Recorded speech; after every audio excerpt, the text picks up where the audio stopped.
Dulu pacaran kemana aja sih kok? Waduh, dulu sih ya paling mahal nabung-nabung makan masih bisa lah. Terus nggak sering dibayarin juga pak sama pacarnya? Oh enggak lah, gengsi dong. Oh Jangan sampai biaya untuk lifestyle lebih besar daripada tabungan pendidikan untuk anak, misalnya kayak gitu. Tadinya kita hanya bisa menyisihkan sekian untuk tabungan dan asuransi dan investasi misalnya. Tapi dengan adanya kenaikan ini, jangan langsung mikirin naikin gaya hidup, tapi lebih pikir naikkan ke arah tabungan dan investasi misalnya. Gitu. Nah itu akan lebih baik sih.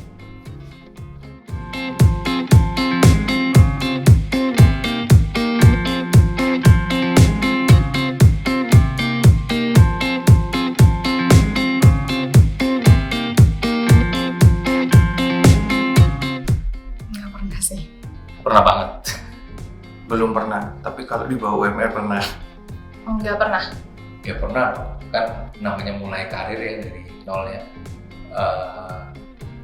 Pernah banget dari awal bekerja, kita masuk di entry level position, lalu gaji UMR, pernah banget pasti.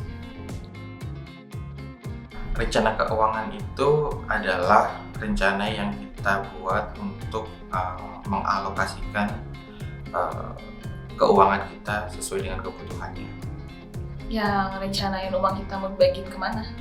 Tahu? Rencana keuangan tahu pasti sih.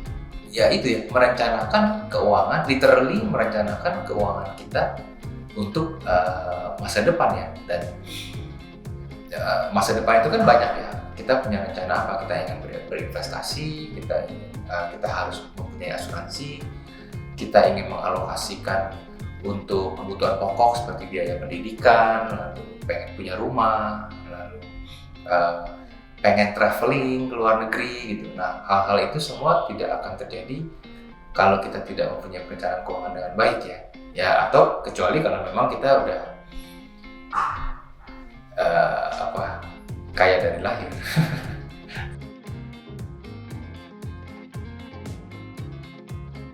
Aku sih nggak pernah bikin rencana keuangan ya, pakai feeling aja.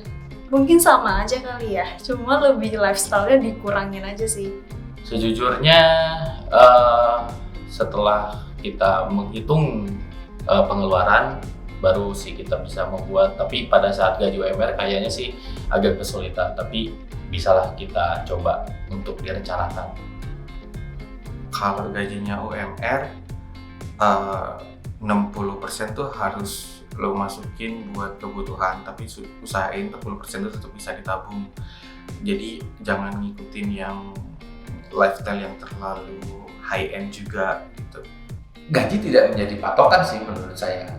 Siapapun bisa membuat rencana keuangan. Jadi kuncinya adalah di persentasenya tadi. Kita membaginya dengan baik gitu. Sama seperti waktu saya baru mulai bekerja, mungkin gaji saya berada di level UMR gitu. Itu tidak menjadi halangan kok untuk saya tetap mempunyai asuransi, untuk saya berinvestasi, untuk saya menabung. Cuman memang ya tahu diri lah ya, maksudnya saya nggak mungkin di usia tersebut saya belum mikirin pengen punya rumah kayak gimana gitu. Tapi mungkin di posisi saya sekarang syukurnya udah punya posisi yang cukup lumayan, income yang lebih tinggi, ya akhirnya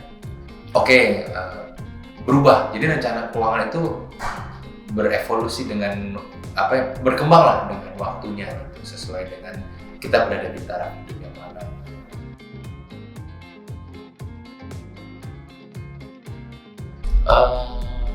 Menghitung gaya hidup, menurut gua sih seperti itu. Menghitung gaya hidup equal sama pendapatan kita, sisihkan untuk tabungan dan masa depan. Di-spare yang untuk lifestyle dan untuk tabungan hari ini dan kedepannya. Harus ada disisihkan untuk tabungan juga. Kalau tadi gue bilang 40% gitu. Yang sisanya itu ya bisa dialokasiin sesuai dengan kemampuan aja, tapi tetap tercukupi kebutuhannya. Baik itu relatif ya, jadi sesuai dengan targetnya kita. Ya, tapi mungkin saya akan bilang yang baik itu ada mengandung dua hal ya. Yang pertama itu adalah kita disiplin melakukannya, konsisten. Apa yang sudah kita set, apa yang sudah kita plan, kita disiplin lakukan. Karena godaan tuh selalu datang tuh. Ada handphone baru atau ada mainan baru dan sebagainya.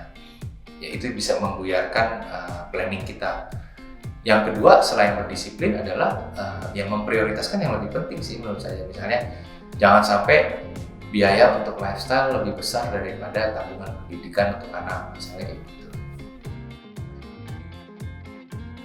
Di bank, soalnya aman aja sama gampang kan sehari-hari, buat sehari-hari nabung di bank. Bank sama aplikasi untuk saham. Kenapa? Nggak ada alasan. Saat ini buka rekening di bank dan reksadana sih. Pertama kalau rekening di bank lebih gampang kalau memang untuk butuh lagi. Kalau reksadana kita coba 1-5 tahun deh gitu. Maksudnya agak susah ditarik. Kalau reksadana kan memerlukan waktu. Jadi kalau jangka pendeknya di rekening, jangka panjangnya sedikit jangka panjang di reksadana. Kalau nabung paling aman sih emang di bank. Kalau nabung, kalau di bank kan kayak ada bunganya juga gitu, terus saya lebih aman. Kalau di celengan kan nggak aman gitu ya. Sekarang banyak sekali instrumen investasi yang ada di pasar bisa diakses melalui platform digital. Menurut saya itu menjadi salah satu alternatif ya, selain hanya menabung di bawah bantal. Sekarang kan udah ada nabung di bank, tapi juga ternyata banyak sekali instrumen investasi yang mana kita bisa gunakan itu sebagai alat untuk menabung. Misalnya menabunglah di saham blue chip atau di reksadana yang lebih stabil, yang tidak agresif gitu misalnya, atau yang cukup aman juga menabung di instrumen investasi yang dikeluarkan oleh negara seperti obligasi retail gitu, ORI atau SUN, surat utang negara misalnya. Nah itu menjadi berbagai alat menabung yang menurut saya sangat baik sih.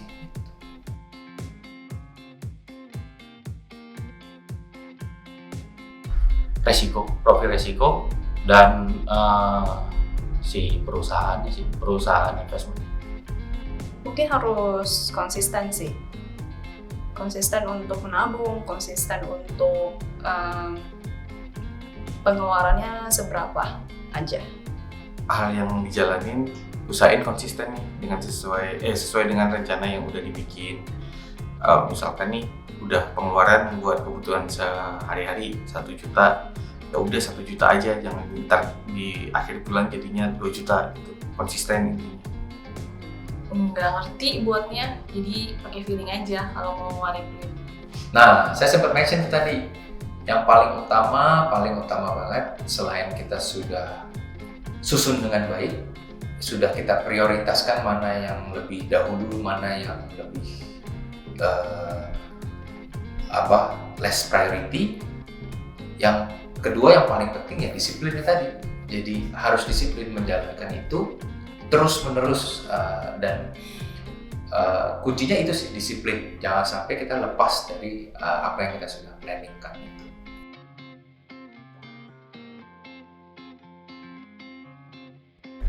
Kalau ketemu suatu kondisi yang harus mengeluarkan uang banyak, gimana cara ngatasinnya? Ya keluarin aja kalau ada duit dah. Kalau nggak ada uangnya? Kalau nggak ada uangnya, minta tolong orang tua.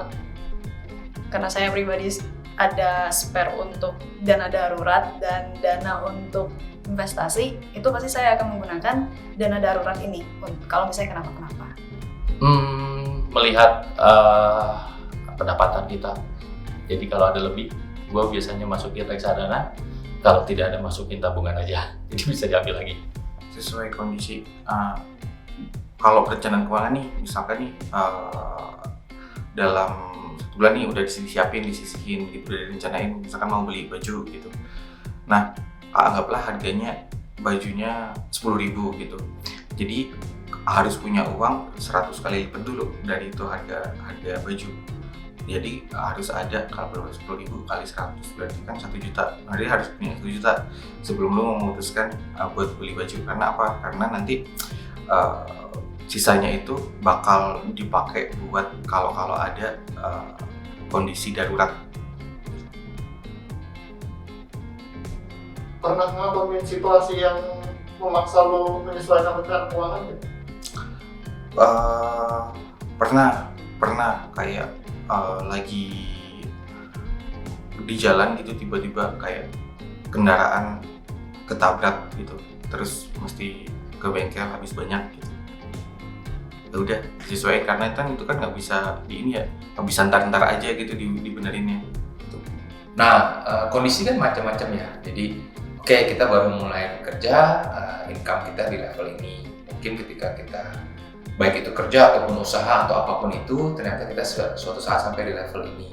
Tentunya perlu ada adjustment di dalam rencana keuangan kita. Misalnya, tadinya kita hanya bisa menyisihkan sekian untuk tabungan dan asuransi dan investasi misalnya. Tapi dengan adanya kenaikan ini, jangan langsung mikirin naikin gaya hidup, tapi lebih pikir naikkan ke arah tabungan dan investasi misalnya. Nah, itu akan lebih baik sih.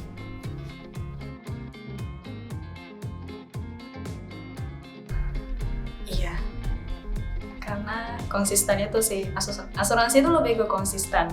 Yang tadi saya bilang, ada biaya per bulan yang harus dikeluarin buat masuk ke asuransi. Melihat produknya sih sangat signifikan ya, karena ada nilai tunai, ada manfaat uang pertanggungan seperti itu, dan kalau misalkan usia lu muda, preminya murah. Asuransi iya, karena kan ada faktor resiko tuh kalau kita hidup gitu, bisa sakit kapan aja gitu. Jadi tuh kayak ada dialokasiin juga keuangan buat antisipasi resiko gitu. Ya bisa dengan asuransi. Iya, Kenapa? ya soalnya kan kayak asuransi kesehatan gitu, buat kalau kita sakit biar nggak ganggu cash flow kita, ya kita pakai asuransi gitu. Biar resikonya ditanggung asuransi juga. Ya, dalam hal saya, saya berani bilang mungkin 20-30% dari uang yang saya sisihkan dari income saya itu masuk ke berbagai macam asuransi bagi saya dan keluarga, baik itu jiwa, kesehatan, penyakit kritis, dan asuransi lain. Umur kalau gue sih nggak yang lihat umur juga kalau begini, karena nggak terlalu ada bedanya sih. Gue mau umur 25, gue mau umur 30 gitu. Ya gue pengen apa, ya itu yang gue rencanain gitu. Ya ada sih, sedini mungkin kalau bisa. Harusnya sih dari muda.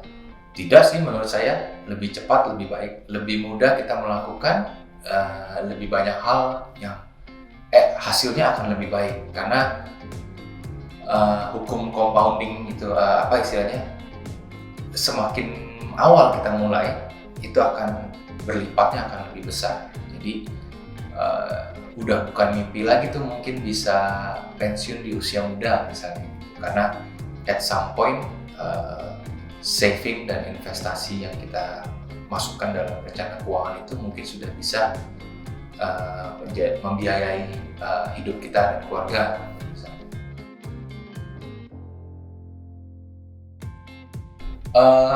Yang pertama, jangan naikin taraf hidup, atau jangan terus juga istilahnya, oke nih kita kerja di tengah kota di daerah CBD gitu, terus pasti ketarik tuh, setiap hari ngopi di kafe, setiap hari makan siang di mall gitu. Nah, hal-hal seperti itu yang kita mungkin harus jaga. Yang kedua, disiplin dalam melakukan perencanaan keuangan. Jadi jangan pernah lepas dari planning gitu. Yang ketiga ya, startlah sedini mungkin. Pak, kalau masih gaji UMR gitu, dulu pacaran kemana aja sih Pak? Waduh, dulu sih ya paling mahal nabung-nabung makan masih bisa lah. Terus nggak sering dibayarin juga Pak sama pacarnya? Oh enggak lah, gengsi dong. Oh iya.